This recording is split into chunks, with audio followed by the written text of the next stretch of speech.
안녕하세요. 라임 사태에 대한 조사가 끝나기도 전에 옵티머스 펀드라는 문제가 또 나타났는데 400억 원이나 묶여 있다 그럽니다. 근데 이 조사를 금감원이 중심이 돼서 한다고 그래요.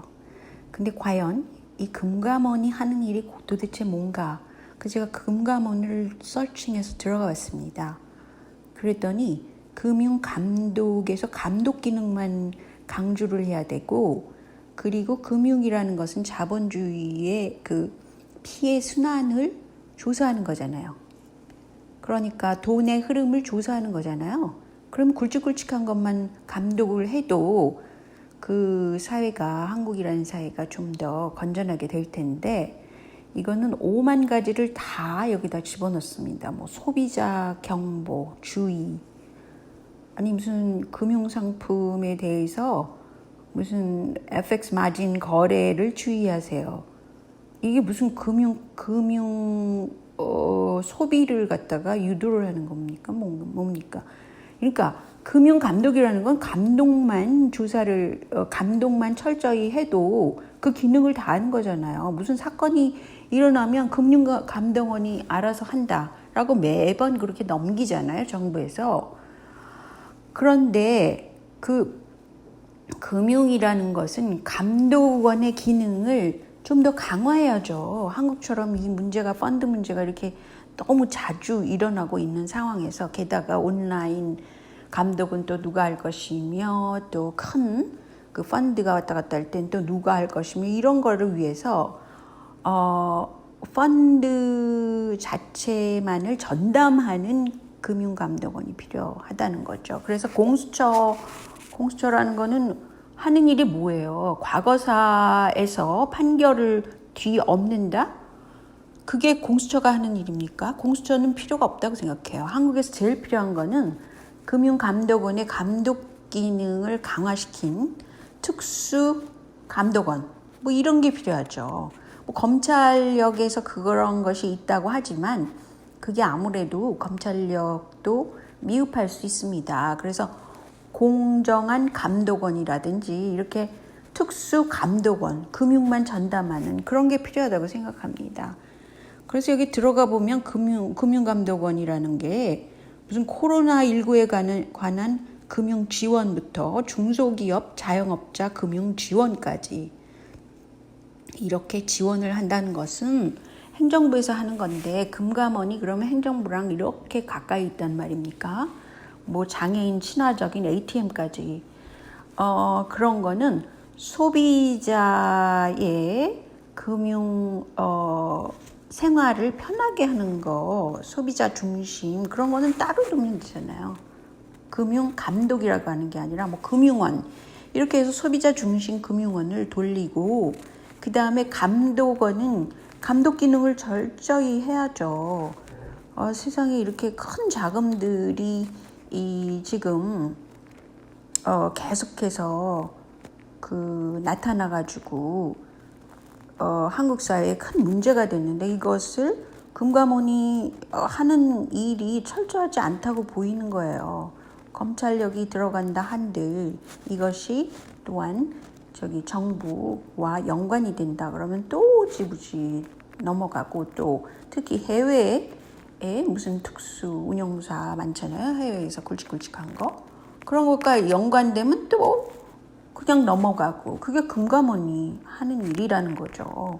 그래서 오히려 공수처같이 실질적이지 못한 그런 기관보다는 이렇게 금감원의 소비자 금융이 아니라 금융 감독만 철저히 한 거. 그래서 요새는 온라인까지 합해가지고 얼마나 금융상품들이 많아요. 그러니까 이런 걸 철저히 하는 기관을 차라리 세우는 게 좋겠다고 생각합니다. 그리고 이런 것은 만약에 현 정권이 할 수 없다 그러면 할 수 없죠. 우익 정권을 위해서 일하는 사람들이 이런 걸 정책화해야 된다고 생각합니다. 그렇지 않겠어요? 그리고 말이죠. 지금 이런 심각한 문제가 있는데, 이 김종인 이분께서는 지금 18개 상임위원장을 다 포기하자 이러면서 약자를 챙겨야 된다고 그랬는데 이것은 약자의 문제가 아니죠. 한국은 너무 그 부정부패가 심하다는 거예요. 그런데 법사위를 넘겨준다면 그 다음에는 법으로 모든 걸 하면은 그거는 독재죠. 뭐 독재로 가라 이런 건가요? 그래서 무슨 여기서 왜 약자가 나옵니까? 현 정부가 약자입니까? 그런 거 아니잖아요. 그래서 이것도 굉장히 이상하다고 저는 생각합니다. 왜냐하면 그 국회 내에서도 그렇게 견제 세력이 있어야만 그것이 오히려 안정적으로 주고받고 뭐 이럴 때 국민들이 그래도 좀 알 거 아니에요. 근데 이거는 자기네들끼리 다 해먹겠다 이런 거랑 똑같죠. 뭐 약자라는 말을 이렇게 남발하시면 안 되죠. 김종인 위원장이신가요?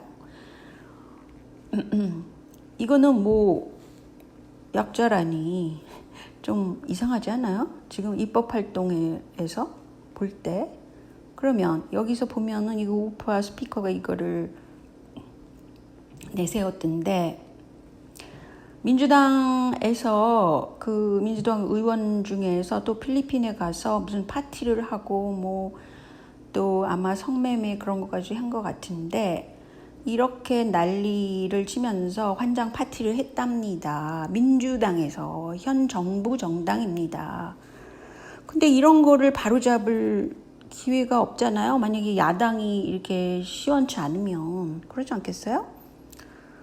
그래서 이 민경욱 이 의원은 사실은 당선됐어야 되는데 지금 부정선거로 당선이 못 됐잖아요.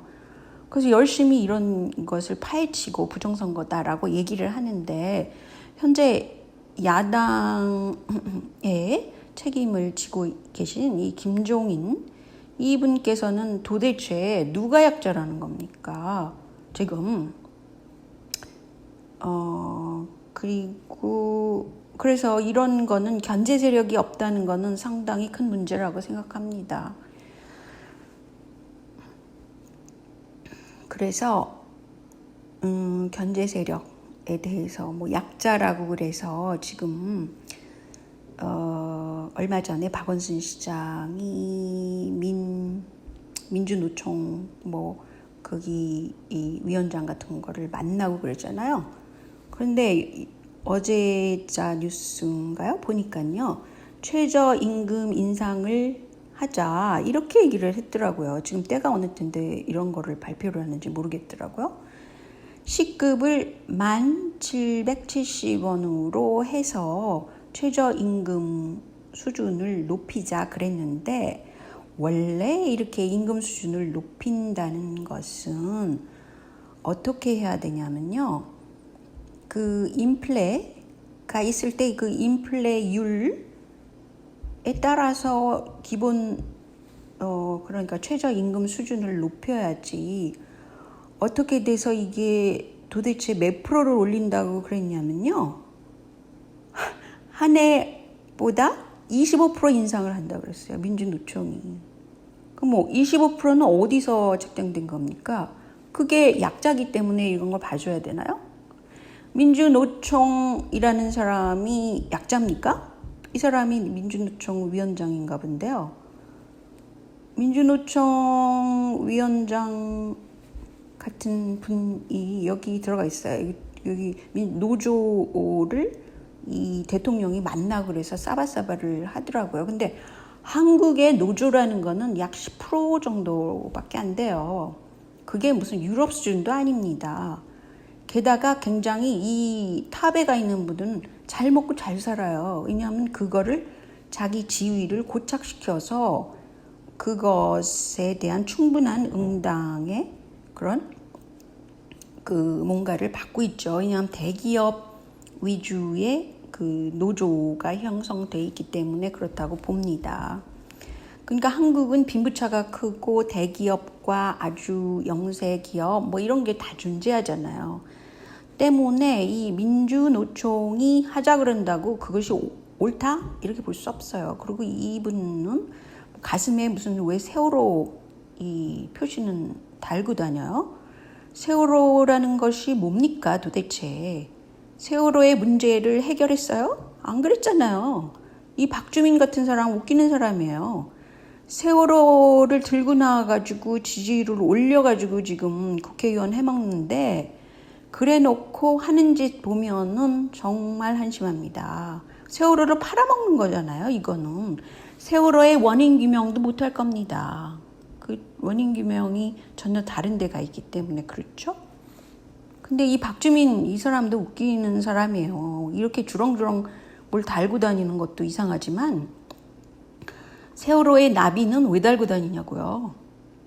뭐 해결을 한 거 하나도 없으면서 그거 팔아가지고 진짜 나 이거 생각하면 정말 열받죠. 그러면서 이 박주민이 한다는 소리가 공무원의 정치 성향 등 수집을 해도 된다 그랬어요. 무슨 어떻게 공무원의 정치 성향은 개인적인 성향인데 이런 건 정치 성향을 알아가지고 어떻게 하자는 거예요. 이게 완전히 한국은 그 통제사회 중에서도 질이 나쁜 그런 통제사회로 지금 들어가 있는 겁니다. 그 개인의 권리를 지금 인정하지 않는다는 거잖아요. 공무원이 뭐 공무직을 하면서 그런 권리를 행사하진 않잖아요. 밖에 나와서 자기가 개인적으로 어떤 정치 활동을 하는 거겠죠. 성향을 그래서 수집한단 말이죠. 그리고 다시 그 민노총의 그 25%를 인상한다는 거는 이거는 많은 사람들이 분노할 만한 그런 일이라고 생각합니다. 왜냐하면 지금 한국의 노조라는 것은 업종별, 기업별 차이가 너무 크다는 거예요.